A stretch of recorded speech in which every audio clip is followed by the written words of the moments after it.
सुप्रभात प्यारे विद्यार्थियों। ऑनलाइन क्लासेस में आफ्टर यूनिट टेस्ट के बाद हमने संज्ञा और सर्वनाम किए हैं। इसी कड़ी को आगे बढ़ाते हुए आज हम विशेषण करेंगे। विशेषण को हिंदी में, इंग्लिश में एडजेक्टिव कहते हैं। विशेषण क्या है? विशेषण है किसी की विशेषता बताना। विशेषण का मतलब है किसी की विशेषता बताना।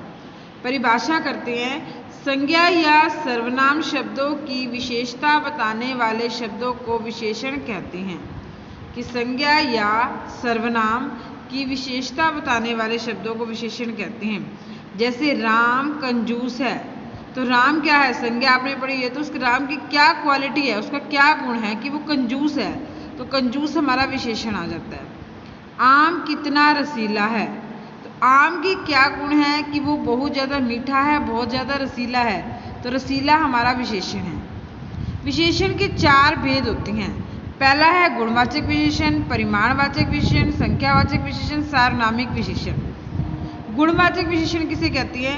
जो विशेषण शब्द संज्ञा या सर्वनाम के गुण, दोष, स्वभाव, रंग आदि के बारे में बताते हैं, वे गुणवाचक विशेषण कहलाते हैं। मान लो झलक मोटी हो गई है। अब झलक क्या है? एक नाम है। नाम क्या है? हमारी संज्ञा है। तो झलक का क्या क्वालिटी है? वो मोटी होगी, उसका कोई गुण बता रहा है, उसके बारे में उसका स्वभाव बता रहे हैं। तो ये हमारा क्या हो गया? मोटी हमारा गुणवाचक विशेषण। राम महान थे, महान क्या है? उसका स्वभाव है कि उसने महान कार्य किए थे। राम हमारी संज्ञा है और महान क्या है? उसका गुण है, उसका विशेषता है, उसका स्वभाव लगा लो, तो ये हमारे गुणवाचक विशेषण कहते हैं। संख्या को क्या बोलते हैं? संख्यावाचक विशेषण है अगला काउंटिंग। मैथ में आपने कहा कि संख्या हिंदी में संख्या बोलते हैं, इंग्लिश में काउंटिंग बोलती हैं। तो जो शब्द संज्ञा या सर्वनाम की विशेषता बताते हैं वो संख्यावाचक विशेषण कहते हैं। मेज पर 2 टोकरियां हैं। कितनी टोकरियां हैं मेज पर? 2। तो काउंटिंग बता रहा है, गिन रहा है, 2 हैं, तो ये संख्यावाचक है। कक्षा में 40 छात्र हैं। कितने छात्र हैं? 40 छात्र हैं, 40।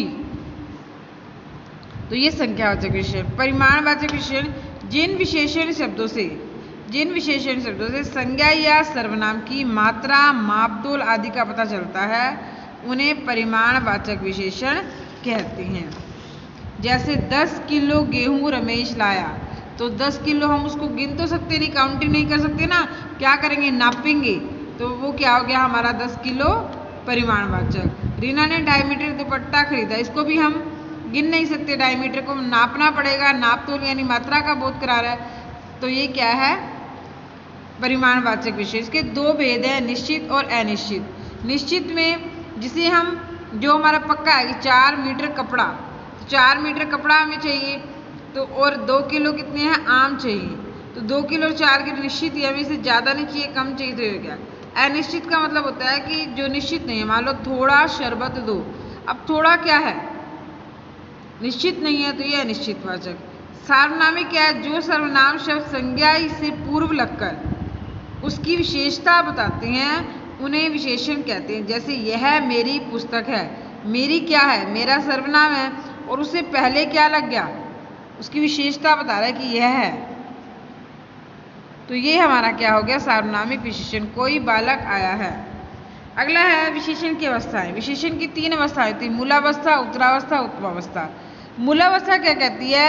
विशेषण का वह रूप जिसके द्वारा विशेष्य की तुलना नहीं की जा सकती, इसमें कोई तुलना नहीं हो सकती, वो मूलावस्था होती है। जिसमें 2 की तुलना की जाती है, 2 विशेष्यों की, वो उत्तरावस्था होती है। और उत्तमा में होती है जिसमें विशेष्य सबसे बढ़कर बताता है, उसकी सबसे बढ़िया क्वालिटी बताता है, वो उत्तमावस्था होती है। ये मैंने लिखी है, जैसे अधिक में अधिकतर, और उत्तमावस्था होगी अधिकतम। कटु की कटुतर तम, इसकी पहचान क्या हो जाती है? उत्तरा में तर लगता है पीछे, और उत्तमा में क्या लगेगा? तम। चतुर तर और चतुर तम। धन्यवाद।